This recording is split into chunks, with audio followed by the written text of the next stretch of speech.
Je suis Anne Pioz, psychothérapeute et je vous accompagne à retrouver une relation sereine et intuitive avec votre alimentation.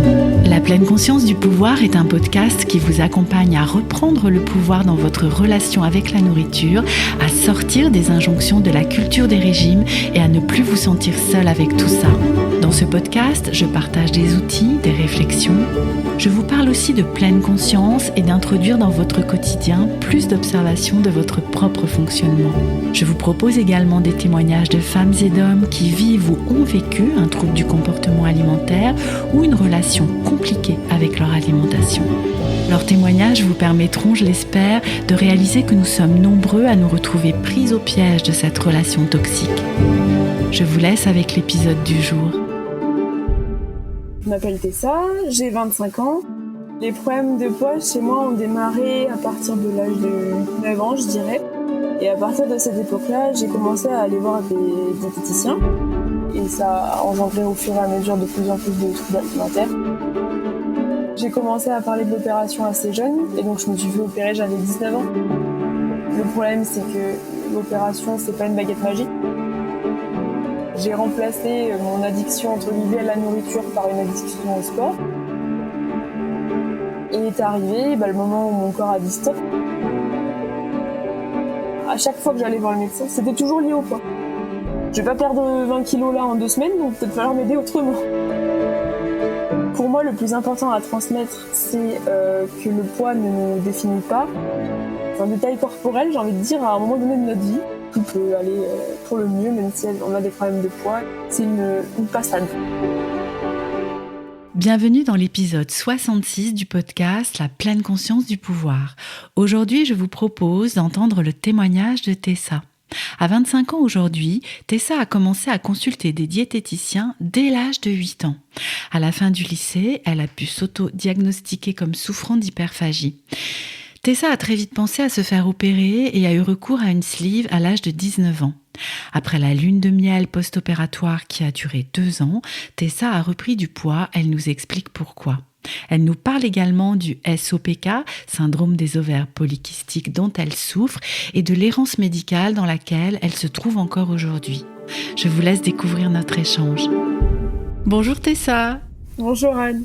Je suis vraiment ravie de t'accueillir sur le podcast La pleine conscience du pouvoir et je te remercie beaucoup de venir apporter ton témoignage. Merci à toi de m'avoir invitée. C'est avec grand plaisir. Alors, tu m'avais contacté ou nous étions contactés. Je ne sais plus dans quel sens ça s'était passé peu de temps après le témoignage de Ludovic. C'est ça, hein, si je me souviens bien. Oui, parce que j'échange beaucoup avec Ludovic sur Instagram. C'est ça.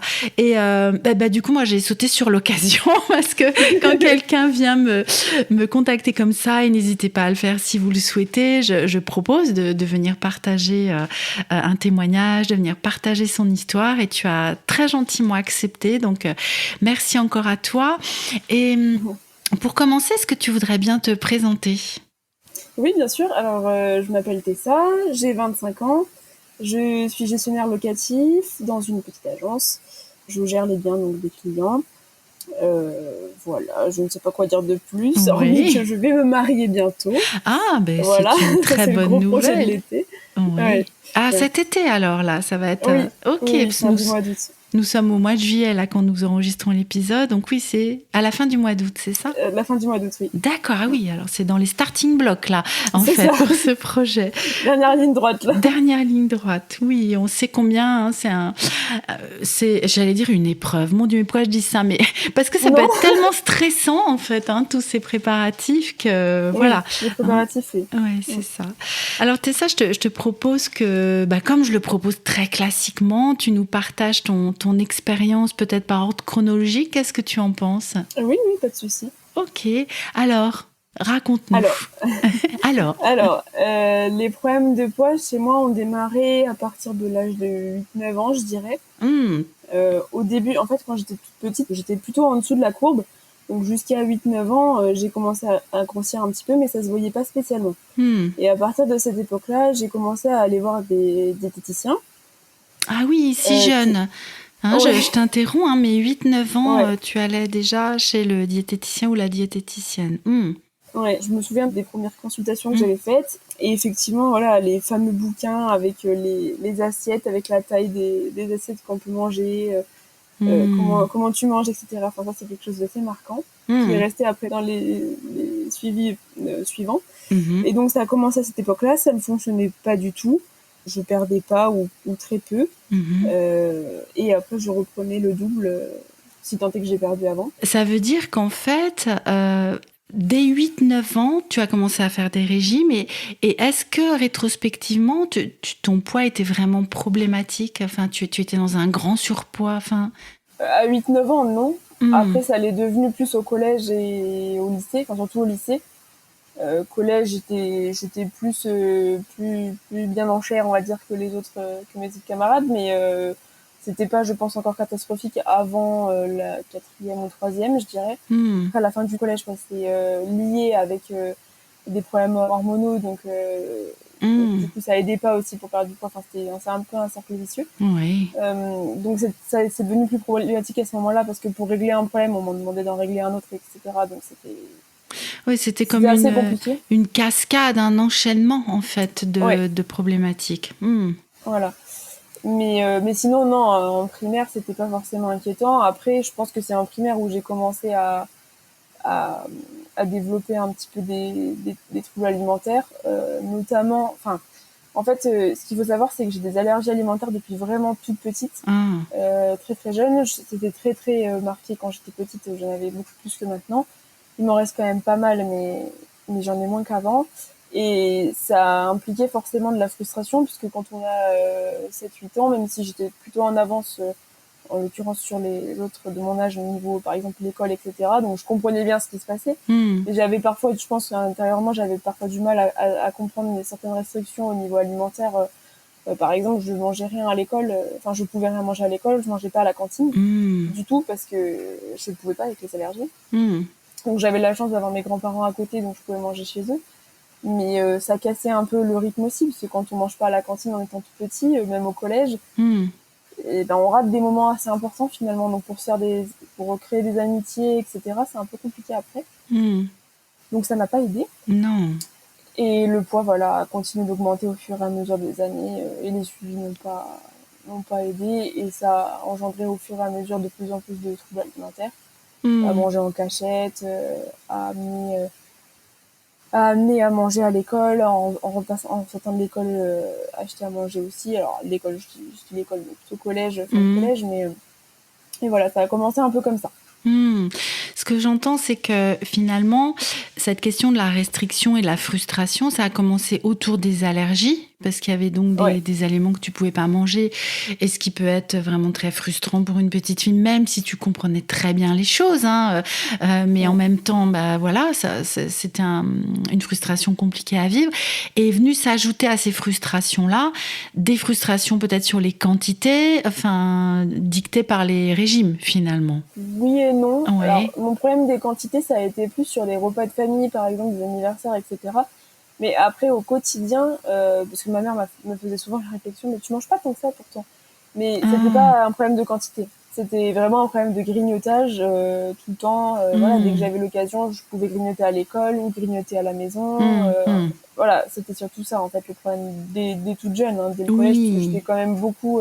vu que j'étais assez mature, j'étais aussi beaucoup responsabilisée. Enfin, je me responsabilisais toute seule, entre guillemets, mais mes parents me faisaient confiance, donc je rentrais chez moi, voilà, quand je faisais rien de fou, mais du coup, je prenais le goûter que j'avais envie de prendre, enfin, voilà. Donc, c'est sûr qu'au repas, ça se voyait pas trop, parce que je ne mangeais pas particulièrement beaucoup, en fait. Oui, je comprends. Cette frustration, elle s'exprimait par ces grignotages, du coup, enfin, Donc, tu disais, tous ces suivis, finalement, ils n'ont pas avancé à grand-chose, voire même, tu as continué à prendre du poids, tu as continué à avoir ces phénomènes de compulsion, et nous en étions au lycée. Du coup, comment ça s'est poursuivi? Oui, alors, fin du lycée, déjà, pour retracer un petit peu, j'ai toujours eu beaucoup de problèmes avec les amitiés, mais je pense que c'était un peu partout. Enfin, je pense que je donnais tout de suite. Je m'investissais beaucoup. Je pense que ça fait un peu écho à ce que Ludovic disait dans son podcast. Mais voilà, moi, quand je m'investis quelque part, que ce soit en amitié, en amour, dans le travail, enfin, peu importe, je m'investis à fond. Et j'ai parfois été déçue, donc les amitiés, c'était quelque chose qui, surtout quand on est au lycée, je pense que c'est quelque chose qui est important. Qui Oui. du moins joue beaucoup sur le moral et voilà, parce qu'à l'école, Ben ça oui. très bien, j'avais pas de problème du tout au niveau de l'école. Donc arrive la fin du lycée où j'ai un poids qui est inquiétant, je suis en obésité plus, donc faut faire quelque chose. J'arrive à la fac, donc la fac encore pire parce que on est un individu parmi tant d'autres, donc on se sent déjà beaucoup moins regardé qu'au lycée, puisque finalement à la fac on se fout un peu dans la masse dans un amphi de 300 personnes. Voilà, Ben oui. on se sent moins visé. Voilà. Et arrivent aussi les machines à café, les distributeurs à gourmandises, etc. Donc forcément, la prise de poids ne s'est pas arrêtée, voire s'est augmentée. D'autant plus que je passais énormément de temps sur le campus, donc je rentrais pas chez moi le midi, donc je mangeais que des sandwichs, etc. Donc ça n'a fait qu'augmenter. Et en fait, en parallèle de ça, moi je me renseignais beaucoup parce que j'avais essayé énormément de méthodes. J'avais fait de l'acupuncture, j'ai fait de la méditation de conscience, j'avais fait plein de choses avec plein de professionnels différents et ça n'avait jamais abouti. J'ai perdu beaucoup d'argent, enfin mes parents surtout, mais voilà, ça ne m'a jamais vraiment aidé. Et en parallèle, je regardais beaucoup de documentaires, d'émissions sur le sujet. Je me suis un peu diagnostiquée toute seule au niveau de l'hyperphagie, par exemple. Euh, mais notamment, par exemple, ça commence aujourd'hui où je regardais beaucoup quand il y avait des témoignages. Et en fait, ça m'a un peu poussée à regarder au niveau de l'opération. Oui. Et c'est à la fin de ma première année de fac où j'ai décidé de commencer à en parler autour de moi parce que j'étais très jeune. En fait, je suis arrivée à la fac, j'avais 17 ans parce que je suis de fin d'année, donc j'étais pas encore majeure. Voilà, donc j'ai commencé à parler de l'opération assez jeune, ce qui n'est pas très bien passé tout de suite au début avec mes parents. Enfin, avec ma mère surtout, c'était un peu compliqué à lui faire avaler la pilule. Puis bon, après on a rencontré un chirurgien qui lui a dit, bah, au final, elle prend plus de risques à rester à ce poids-là qu'à se faire opérer. Donc ça a commencé un petit peu à germer dans la tête de ma mère. Oui. Et à quel type d'opération tu pensais à ce moment-là, ou quel type d'opération t'avait été conseillé? Alors, on m'avait pas conseillé d'opération à l'époque parce que j'avais pas vu de médecin particulièrement pour ça. Mais moi, avec tous les témoignages que j'avais récoltés, tous les sites que j'étais allée voir, enfin, j'avais même échangé avec des personnes sur les réseaux sociaux. Enfin, je m'étais vraiment renseignée, documentée avant d'en parler. Moi, j'étais plus axée vers la sleeve parce que l'anneau gastrique, je savais qu'il y avait des gros risques de reprise de poids en l'enlevant. Et en plus, le fait d'avoir un corps étranger dans le corps, ça me dérangeait un petit peu. Voilà, donc cette option-là, je l'avais un petit peu écartée. Le bypass, je trouvais ça un peu violent, surtout que j'étais jeune, donc je trouvais ça trop violent. Et puis, bon, il y avait beaucoup de complications quand même par rapport au bypass. Et donc, du coup, il me restait la sleeve. Il y avait quand même des risques, mais je trouvais que c'était quand même modéré par rapport à ma situation. Étant donné que j'étais jeune en plus. Ce qui a été, entre guillemets, confirmé par le chirurgien, du coup. Et donc, je me suis fait opérer, j'avais 19 ans. Ça s'est très bien passé au début. Oui. J'ai perdu beaucoup très vite. Le problème, c'est que l'opération, c'est pas une baguette magique, malgré ce que certains peuvent penser. Donc, ça a très bien marché. J'ai perdu, je crois, 46 kilos et quelques en l'espace de 6 mois. Mais aussi parce que j'ai remplacé mon addiction, entre guillemets, à la nourriture par une addiction au sport. Donc les gens qui me connaissent aujourd'hui auront du mal à le croire, mais je passais 6 jours sur 7 à la salle de sport, voire 2 fois par jour. Puis en plus, à cette époque-là, j'étais célibataire. J'allais à la fac, mais j'avais peu d'amis à côté, donc en fait, la salle de sport, j'étais trop bien à la salle de sport. J'avais mes petits camarades de salle de sport, le coach, enfin voilà, on était vraiment une petite famille là-bas. En plus, c'était vraiment une salle de sport familiale, donc j'y passais énormément de temps. Mais du coup, je faisais beaucoup de sport et j'ai donc perdu beaucoup très vite. Oui. Et est arrivé le moment où mon corps a dit stop et que j'ai un peu lâché l'affaire. Donc pendant un an et demi, je dirais, ça s'est tassé et du coup, je me maintenais parce que l'effet de l'opération était encore là. Et c'est un peu la période qu'on appelle lune de miel. Oui, c'est à ça que je pensais. Hein. J'avais justement ce terme-là dans la tête, hein, la lune de miel post-opératoire. Oui, ça revient souvent et moi je faisais partie de ceux qui disaient mais jamais de la vie, je me suis trop renseignée, trop informée sur le sujet, je sais trop ce que c'est, ça m'arrivera pas. Mais ça m'est arrivé parce qu'au bout d'un moment, les écarts sont plus compensés par l'effet de l'opération. Et le problème, c'est que l'opération, même encore aujourd'hui, en ayant repris le poids, compense, entre guillemets, les gros repas de famille. Par exemple, je peux pas manger avec excès comme avant. Je prends l'exemple souvent d'une raclette, mais voilà, c'est souvent l'exemple. Aujourd'hui, je peux vraiment pas en manger beaucoup comparé à ce que je mangeais avant. Mais par contre, le poids, je l'ai repris, je sais comment, c'est en grignotant. C'est toujours le même problème. Donc, Et les oui. effets des TCA se sont arrêtés pendant 2 ans, je dirais. J'avais plus de grignotage, plus rien, parce que je pouvais compenser par du sport ou une autre activité. Mhm. Au moment, ça s'est remis en Et place. oui, oui, parce qu'en fait, Voilà. tu surfais sur cette vague grisante, un peu Oui, peut-être. Tu vois, la lune de miel, c'est ça que je vois aussi. Il y a déjà cette perte de poids très rapide, en fait, hein, où ouais. le corps est transformé littéralement, enfin, en très très peu de temps. Tu expliques très bien que tu as finalement remplacé une addiction par une autre, en fait. Tu as trouvé Oui. un autre moyen, finalement, de vivre ce que tu avais à vivre et que tu vivais avant avec la nourriture. Et puis, au bout d'un moment, et là aussi tu le dis très bien, ton corps a dit stop en fait. Et puis peut-être aussi ton esprit, parce que le problème était toujours là. Enfin, le ou les problèmes Oui, étaient toujours alors là. mon esprit, non. Mhm. Enfin, non, pas tout de suite, du moins. Parce que comme mon Mhm. corps a dit stop, entre guillemets, c'est parce que je faisais beaucoup de malaise. 6-7 mois après, voilà, j'ai dû arrêter le sport plus ou moins parce que mon corps suivait plus trop. Mhm. Après, ma vie a changé à ce moment-là parce que j'ai rencontré mon chéri, donc j'avais d'autres centres d'intérêt, donc j'étais nouveau, j'avais toujours Mhm. voilà, j'étais toujours occupée.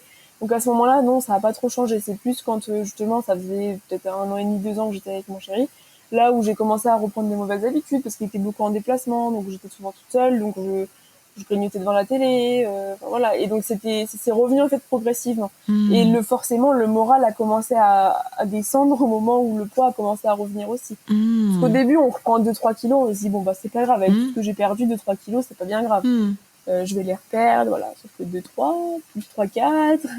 Et au Mhm. final, ça remonte très vite sans qu'on s'en rende bien compte, en fait. Et Mhm. enfin, je m'en rendais compte, mais Oui.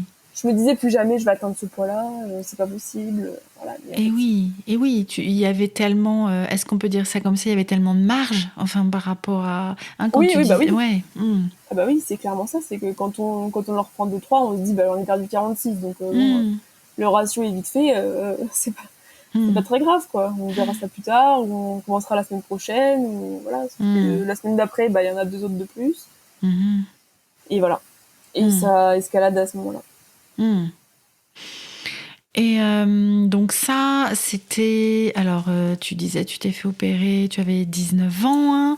Oui, Ensuite, il y a eu à peu près 2 ans, en fait, de cette lune de miel, 1 an et demi, c'est deux ça. ans. Donc, on arrive, voilà, il n'y a pas si longtemps, en fait. C'est ça, en fait, Euh, je me suis fait opérer en juillet 2017 et j'ai commencé à avoir des problèmes de poids, je dirais, début 2019, quelque chose comme ça. mm, mm. Qui Et, était au début léger, mais qui se sont mhm, accentés par la suite. mm. Et au niveau du suivi post-opératoire, enfin médical, il y a quelque chose, il me semble que ça dure pas très très longtemps en fait, hein, qu'il n'y a pas Ah oui, bah alors, d'accompagnement. oui, alors moi en plus, j'ai fait le choix de me faire opérer dans une clinique privée. Mhm, Alors, choix que je regrette pas parce que je pense qu'à ce moment-là de ma vie, il fallait qu'il se passe quelque chose et que mhm, l'opération soit faite assez rapidement. Et ça m'a quand même, mine de rien, ça m'a quand même aidé, même si j'ai repris le poids. J'ai pas les muscles que j'avais avant. Je le subis peut-être moins qu'avant, même si mhm, c'est compliqué aujourd'hui parce que j'ai repris du poids. Mais l'opération a quand même été bénéfique parce que ça m'a permis de faire des choses dans ma vie que j'aurais pas forcément faites, etc. Donc ça, je regrette pas. mhm, Mais par contre, ceux qui écouteront le podcast, je le dis, quand on se fait opérer dans le privé, c'est pas un suivi, je pense, qui est très adapté. Moi, je me suis fait opérer sur Lyon, donc c'est à 1 heure et quart de chez moi. Et mhm. quand vous avez des rendez-vous de suivi qui durent 10 minutes et où on vous prend 1 heure et demie en retard, Ah bah, en oui. fait, au bout du deuxième, on n'y va plus. Mhm, Donc, j'avais essayé de trouver un suivi sur ma ville et mhm, on m'avait conseillé quelqu'un qui n'était pas du tout adapté. Enfin, voilà, pour vous donner un exemple, il m'avait mis de l'auriculothérapie, donc c'est des petites aiguilles mhm, dans les oreilles sans même m'en demander mon consentement avant. mhm, Donc autant vous dire que je l'ai pas suivi, je n'ai pas continué le suivi avec lui. mhm, Et puis de fil en aiguille, j'ai essayé de me faire un petit suivi entre mon médecin traitant. mhm, J'avais revu une psy sur ma ville, etc. Mais bon, mhm, au final, ça s'est un peu écarté et du coup, le suivi a été très très peu fait. mhm, Et après, au niveau de l'opération, le problème, c'est que quand on a repris le poids, le suivi de l'opération est plus vraiment possible, entre guillemets. mhm, Même si, il y a pas très longtemps, j'ai revu le chirurgien justement pour rediscuter avec lui et parce qu'à un moment donné, j'en avais tellement marre que J'ai même considéré le bypass, ce que j'ai oublié assez rapidement. Mais voilà, finalement, on me propose pas trop d'autres encadrements à part vous dire bah oui, effectivement, vous saviez pourquoi ça n'a pas marché. Voilà, à part vous dire bah il faut faire une autre opération, Et c'est on n'a pas ça. trop d'autres solutions. Oui. Après, je leur reproche pas, je vais pas enfin, je veux dire, ils peuvent sortir un remède miracle. Si on avait un remède miracle, tout le monde l'utiliserait. Mais voilà, sur Oui. ça, il n'y a pas d'énormément de suivi. Et c'est ça, c'est ça. Et sachant que le remède miracle, enfin de leur côté, c'est travailler sur le poids en fait, et pas sur le trouble. De ce fait. Alors, tu disais tout à l'heure que le terme d'hyperphagie, enfin ce diagnostic-là, finalement, c'est toi-même qui as pu le faire, en faisant des recherches et en trouvant peut-être des témoignages. Comment ça s'est oui, passé? complètement. Bah, j'ai lu beaucoup, j'ai regardé beaucoup, comme je vous disais, d'émissions du style Ça commence aujourd'hui, ou d'autres, ou beaucoup de vidéos YouTube aussi de filles qui avaient été opérées. Je dis de filles parce qu'il n'y a pas beaucoup de garçons qui témoignent, c'est pour ça que j'avais dit à Ludovic, c'est bien d'avoir témoigné. Mais je me reconnaissais pas dans la boulimie, parce que je me fais pas vomir, parce que pour plein de raisons. Et je me reconnaissais pas dans l'anorexie, forcément. Et du coup, c'était un peu vague. C'est-à-dire que bah, pour les gens autour de moi, c'était que j'étais gourmande. C'est ça. Parce que moi, je sentais bien qu'il y avait un truc, que c'était pas juste ça. Enfin, je suis pas juste gourmande. Parce que quand on a une obsession d'aller s'acheter quelque chose à manger en sortant du travail ou un autre moment, peu importe. Mais c'est pas juste de la gourmandise. Je veux dire, quelqu'un qui a envie de manger un gâteau, il le mange. Et puis si on lui pose autre chose, il passe à autre chose. Donc, je savais qu'il y avait un aspect psychologique dans l'histoire. Je savais pas encore bien quoi. Après, j'ai fait des études de psycho, ça m'a peut-être aidé un petit peu aussi. Mais voilà, oui, le diagnostic, je l'ai posé toute seule, entre guillemets. Et d'ailleurs, depuis, on n'en a pas trop reparlé. Enfin, j'ai vu d'autres professionnels depuis et ils n'ont jamais vraiment ni confirmé ni infirmé le diagnostic. Mais voilà, et là, pour le coup, j'ai été suivie il y a très peu de temps. J'avais demandé, à Grenoble, on a un centre TCA, donc trouble du comportement alimentaire. À Grenoble, le suivi, on m'a fait venir une journée pour me faire des prises de sang, etc., voir des psychologues et des psychiatres 30 minutes chacun, pour en ressortir avec un bilan, je trouve, assez court et résumé, où on m'a dit allez voir une psychomotricienne, c'est la seule chose que vous n'allez pas essayer. Ok, donc j'ai essayé, ça n'a pas changé grand-chose. Mais voilà, même eux sont démunis, donc en fait, il n'y a pas de solution miracle. Donc, ça veut dire que c'est un centre de diagnostic, c'est pas un centre de suivi? Si, ils font des suivis tous les 6 mois, je crois. Mais en gros, ils vous disent, bah, si ça marche pas, bah, après, il reste l'opération. Ah, ok. Et moi, au final, il me restait plus que la psychomotricienne, puisque j'avais essayé tout le reste de ce qu'ils avaient l'habitude de proposer. Donc, je pense que c'est plus valable pour des gens, peut-être, qui arrivent à 25, 30, 40 ans et qui n'ont jamais eu de suivi pour le poids et qui savent pas trop pourquoi ils grossissent, etc. Des gens qui sont pas forcément conscients ou qui sont dans le déni, je sais pas, je pense que ça peut être adapté. Mais quelqu'un qui, comme moi, est suivi depuis l'âge de 8 ans, qui, des fois, est limite plus qualifié que certains médecins à savoir sa pathologie, parce que, voilà, il y a des médecins traitants, moi, la mienne actuelle est très bien, mais il y a certains médecins traitants que j'ai eu par le passé qui ne savaient pas du tout gérer ce problème-là et savoir comment le prendre et comment l'aborder, qui était parfois même violent dans les termes, j'entends. Je suis pas forcément susceptible sur la question, mais bon, il y a certaines façons de le dire. Et quand on vient pour quelque chose qui n'a rien à voir, une tendinite, j'en sais rien. Enfin, à chaque fois que j'allais voir le médecin, certains médecins, c'était toujours lié au poids. Donc à un moment donné, j'avais envie de leur dire, bah oui, mais enfin, vous avez quand même l'habitude de traiter tout type de personnes, donc même si c'est en lien avec le poids, voilà. Je vais pas perdre 20 kilos là en 2 semaines, donc peut-être falloir m'aider autrement. C'est ça, soignez-moi. Voilà. C'est ça. C'est ça, soignez-moi donc, comme... Ouais, donc voilà, donc je pense qu'il y a un gros manque au niveau de la prise en charge des médecins qui sont pas forcément habilités à gérer la chose. Après, il y a des personnes qui effectivement sont dans le déni, donc je pense que là, pour le coup, un centre TCA, ça peut être bien. Parce que eux, ils vont découvrir certaines choses et ils vont prendre conscience de certaines choses dont ils n'avaient pas forcément conscience au préalable, mais moi, pour le coup, ça m'a pas aidé. Ça veut dire que où tu en es aujourd'hui, Tessa, ça te fait sourire? J'en suis toujours au même point. Je vous avoue que je me suis un peu concentrée sur d'autres projets, d'autres soucis, et justement, j'ai un peu mis de côté quelques temps. Bon, ça me rattrape vite au quotidien, hein, parce que le poids pèse, c'est le cas de le dire, dans le quotidien et dans la vie perso, dans la vie professionnelle aussi d'ailleurs. Mais là, pour le coup, j'avais commencé un nouveau travail. Bon, au final, je change, mais ça m'a aidé dans le sens où, comme j'étais très très très occupée, en fait, je ne pensais plus qu'au boulot et que je pensais que c'est beaucoup mieux. Mais du coup, j'avais commencé à perdre un peu de poids, ce que j'ai continué à garder. Donc au final, je pense que l'ennui joue un gros rôle aussi dans ma prise de poids. Bizarrement, en fait, avec le poids, on peut difficilement faire beaucoup d'activités, etc. Ou en tout cas, ça nécessite qu'on réfléchisse un peu trop. D'ailleurs, on me l'a dit dans d'autres domaines que je réfléchissais beaucoup trop à tout. Je pense que quelqu'un de lambda qui n'a pas forcément de problème de poids réfléchit beaucoup moins que moi. Enfin, je pense que toutes les personnes en situation d'obésité se reconnaîtront. Mais quand on nous propose, par exemple, d'aller au restaurant, quelqu'un de lambda te dira oui avec plaisir. Moi, dans ma tête, je me dis oui, mais où est situé le restaurant? Est-ce que je vais pouvoir m'installer confortablement? Est-ce que je vais pouvoir y aller facilement en voiture pour pas avoir trop à marcher et du coup arriver dans un état second? Enfin voilà, c'est plein de questions que moi je me pose personnellement quand on me propose des sorties, par exemple. Et ça gâche un peu le quotidien, entre guillemets. Ouais. Pareil, pour le boulot, je vais pas prendre un boulot qui me nécessite d'être debout 8 heures par jour, quoi. Parce que c'est pas possible. Voilà. Oui, ça vient complexifier tellement de choses dans ton quotidien, en fait. Oui. Ouais. Après, en soi, je le vis pas forcément mal tous les jours, hein, mais oui, c'est un peu, ça bloque un peu. Oui. Après, cette limite, finalement, je me la mets un peu toute seule. Hein. Parce que, alors après, il y a des choses qui, effectivement, sont limitées. Par exemple, je vais pas aller faire un acrobranche demain matin. Mais il y a des choses aussi où je me restreins moi, alors qu'en théorie, j'aurais pas forcément besoin de le faire. Mais parce que je vois parfois, enfin déjà, je pense qu'il y a une question de confiance en soi aussi qui joue avec. Mais je vois que certaines personnes parfois sont très enthousiastes et très mais non, ça va, on va trouver une solution, on va faire comme ci, on va faire comme ça. Et moi, je me dis non, ça va pas être possible. Ça va pas être possible. Mais voilà, parfois on se met des limites aussi, mais même dans d'autres sujets, par exemple. Justement, j'avais échangé avec Ludovic à ce sujet, mais moi, j'ai jamais été discriminée par rapport à mon poids. Oui.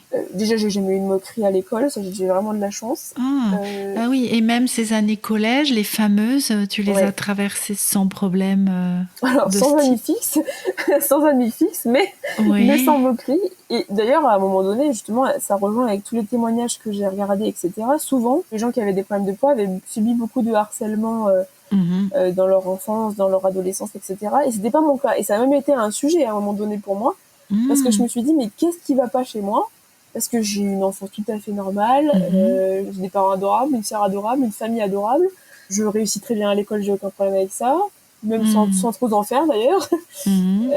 Voilà, et j'avais pas forcément de sujet d'inquiétude autre. Et je me disais, mais pourquoi? Du coup, parce que moi, on se moque pas de moi, j'ai pas de problème, j'ai pas de famille dysfonctionnelle. Donc, qu'est-ce qui veut bien se passer? Parce que quand j'ai écouté les témoignages, souvent, il y avait quand même une histoire familiale ou une histoire personnelle de harcèlement ou d'autres choses, d'événements qui pouvaient être traumatisants, etc. Et moi, c'était pas mon cas.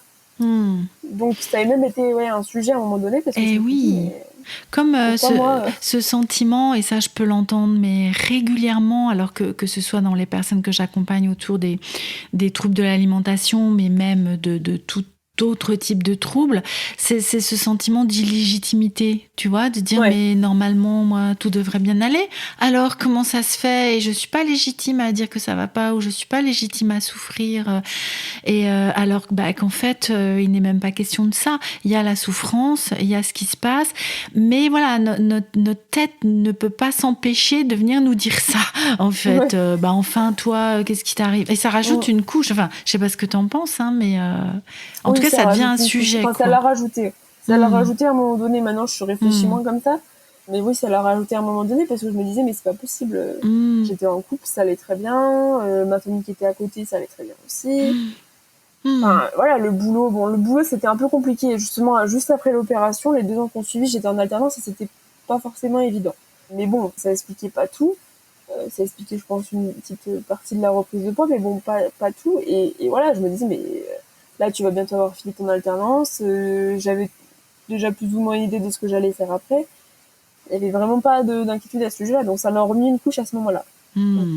Tu parlais tout à l'heure aussi de problèmes hormonaux que tu avais rencontrés au lycée, je crois. C'était en fin de collège. Alors déjà, j'ai eu mes règles très très très jeune.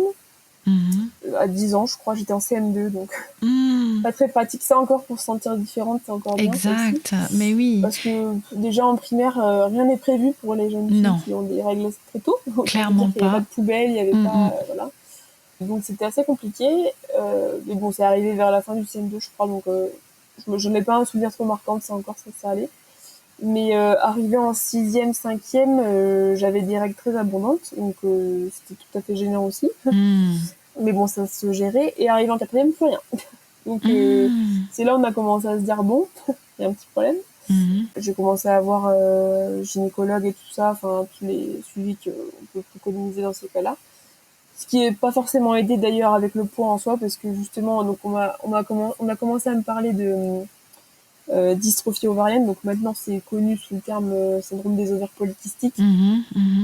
Mais à l'époque, on parlait pas du SOPK, on parlait de dystrophie ovarienne. Donc on a commencé à me parler de ça en me disant, bah c'est ça qui vous fait prendre du poids, et le poids entraîne le dysfonctionnement hormonal. Le serpent qui se mord la queue, quoi. Voilà. Oui. Venant de là, comment vous dire? Et donc du coup, à partir de ce moment-là, donc j'avais repris les suivis alimentation, etc. à côté, et c'est là où j'ai commencé à essayer, je crois, l'acupuncture et les médecines un peu douces à côté. Mais voilà, ça a commencé comme ça, et puis après il y a un peu eu un vide au niveau hormonal, parce que du coup, on m'a mis sous pilule très, très jeune, alors que j'avais pas du tout besoin de contraception, mais c'était pour régler justement le côté hormonal. Et donc du coup, jusqu'à il y a peut-être 2-3 ans, j'ai pris la pilule sans que personne m'inquiète à ce sujet, et puis ça s'est réglé comme ça. Effectivement, la pilule me faisait des règles régulières, et j'avais pas besoin d'autres traitements, sauf que en fait, c'est pas le bon traitement entre guillemets, puisque du coup mon corps ne fonctionne pas correctement. Donc j'ai tenté d'autres choses comme le stérilet, etc. Mais ça a plus mis un peu le bazar, je crois. Et ce syndrome des ovaires polykystiques, je vais y arriver, c'est pas facile à prononcer, hein, le SOPK, ça ira plus, sera plus facile. Plus simple. Est-ce que ça a été confirmé? Oui, ça a été confirmé par ma gynécologue là, il y a pas très longtemps. Surtout parce que forcément la question des enfants commence à arriver, 25 ans, donc voilà. Et c'est pas forcément évident. Et pareil, toujours la même chose, hein, le poids entraîne le syndrome et le syndrome entraîne le poids. C'est encore un stress supplémentaire à se rajouter, parce que du coup la question des enfants c'est un peu compliqué aussi. Et finalement, aujourd'hui, tu es encore dans cette sorte d'errance, en fait, au niveau de trouver des solutions, au niveau de ton hyperphagie. Enfin, voilà, tu as pris conscience de ce qui se passait, tu as mis des mots dessus, tu cherches des professionnels qui peuvent t'aider, tu as essayé différentes choses. Après, tu as eu d'autres priorités, voilà. Et puis là, il y a ton mariage, enfin... puis là, j'ai des échéances professionnelles aussi qui arrivent à la fin de l'année, donc voilà, je vais plus me concentrer là-dessus. On a un gros voyage aussi qui arrive du coup après le mariage. Donc voilà, mais c'est vrai que je suis quelqu'un de très jovial et rayonnante habituellement. Rayonnante, je me lance des fleurs, mais... Ça s'entend dans ta voix, on entend qu'il y a beaucoup de soleil dans ta voix, de joie, Je passe pas mes journées à faire la tête, mais voilà, après c'est vrai que c'est une partie, là on parle de ça aujourd'hui, donc forcément c'est un peu pas forcément très réjouissant, mais bon voilà, après le poids c'est sûr que ça prend une grande partie de mon quotidien, parce que j'ai pas trop le choix. Mais j'espère qu'à l'avenir, oui, ça en prendra une partie un petit peu moins conséquente, on va dire. Oui. Et ce que j'entends aussi, c'est que, j'ai l'impression, tu vas me dire si je me trompe, mais tu as un entourage plutôt soutenant autour de toi. Et je pense à ton futur mari, qui t'a accompagné aussi pendant ces années de perte, de reprise de poids, et qui te soutient. Comment il voit les choses, lui? Alors, il essaye. Mais je pense que ça le dépasse un peu, parce que déjà, finalement, lui, il a été concerné que très tard, parce qu'il me connaît pas on se connaît depuis 5 ans, donc il n'a pas tout l'historique du parcours, il n'était pas avec moi pendant tout le parcours, donc je pense qu'il se rend pas compte du degré auquel ça impacte ma vie. Mais oui, après, il m'a accompagné chez le chirurgien la dernière fois quand j'ai voulu y aller. Donc oui, il est soutenant, et le reste de ma famille l'est aussi, il y a pas de... Là-dessus, il n'y a pas de souci. Je vois qu'on se dirige tranquillement vers la fin de cet épisode. Tessa, comment tu voudrais conclure? Est-ce qu'il y aurait un message que tu souhaiterais faire passer, une dernière chose dont on n'a pas encore parlé, ou le plus important à transmettre? Comment tu souhaiterais conclure? Pour moi, le plus important à transmettre, c'est que le poids ne nous définit pas, dans le sens où, pour moi, c'est une enveloppe qui correspond pas à ma réelle personnalité. Oui. Parce que finalement, si on demande à mon entourage de donner mes qualités, mes défauts, ou même ma personnalité, je suis quelqu'un de très dynamique, par exemple, alors que moi, j'ai pas du tout l'impression, parce que j'ai l'impression de traîner mon corps tout le temps. Et on me dit, mais non, tu te rends pas compte, en fait, justement, j'ai tendance, je pense, à compenser. Si j'ai des invités, je vais me lever 50 fois pour aller chercher quelque chose, enfin voilà. Donc vraiment, le poids, je pense que ça ne nous définit pas, et c'est pour ça que je l'ai pas dit dans ma description en me présentant. Oui. Parce que finalement, c'est un détail corporel, j'ai envie de dire, à un moment donné de notre vie. Et j'ai envie de penser, j'espère que c'est le cas, mais j'ai envie de penser que voilà, c'est quelque chose qui peut être facilement modifiable. Je préfère modifier mon corps et avoir envie de modifier mon corps que de modifier un aspect de ma personnalité. Je pense que c'est plus facile, même si c'est une longue route, mais voilà, je pense que c'est ça le plus important, de se dire que même si on a des problèmes de poids, bah finalement il y a quand même une solution. Si quelqu'un en a, je suis preneuse. Et voilà, et que tout peut aller pour le mieux, même si on a des problèmes de poids, et voilà, c'est une passade. Oui, et puis je te rejoins complètement quand tu dis que c'est pas ça qui va nous définir en fait, et que nous sommes tellement plus qu'un chiffre sur la balance ou que la forme d'un corps, même si voilà ça peut prendre une place qui peut être compliquée, voire très compliquée par moment. En même temps, j'aime beaucoup quand tu dis les personnes qui te sont proches, elles vont pas te décrire par un chiffre en fait sur une balance. Elles vont pouvoir citer tes qualités, et toi tu vas pouvoir recevoir et entendre ces qualités et les faire tiennes en fait. Donc c'est un chouette message. Je te remercie Tessa pour ça. De rien. Oui. Je te remercie beaucoup pour être venue témoigner dans la pleine conscience du pouvoir. Est-ce que tu serais d'accord que les personnes éventuellement te contactent si elles le souhaitent ? Oui, bien sûr. Je suis déjà assez active sur les réseaux sociaux. Enfin, assez active. Non, je suis pas très active, mais je parle beaucoup avec pas mal de personnes sur ce sujet-là ou d'autres. Donc non, il n'y a pas de souci. Ah, super. On mettra le lien vers ton compte, bien sûr, dans la description de l'épisode. Je te souhaite une belle fin d'été, un très beau mariage et un très beau voyage aussi ensuite, puisque voilà, j'ai bien entendu qu'il y aurait ensuite un beau voyage. Un bon courage après pour la reprise, ces changements dans ton travail. Je te dis à très bientôt. Merci encore, Tessa. Merci à toi, Anne, et puis à bientôt pour d'autres projets peut-être.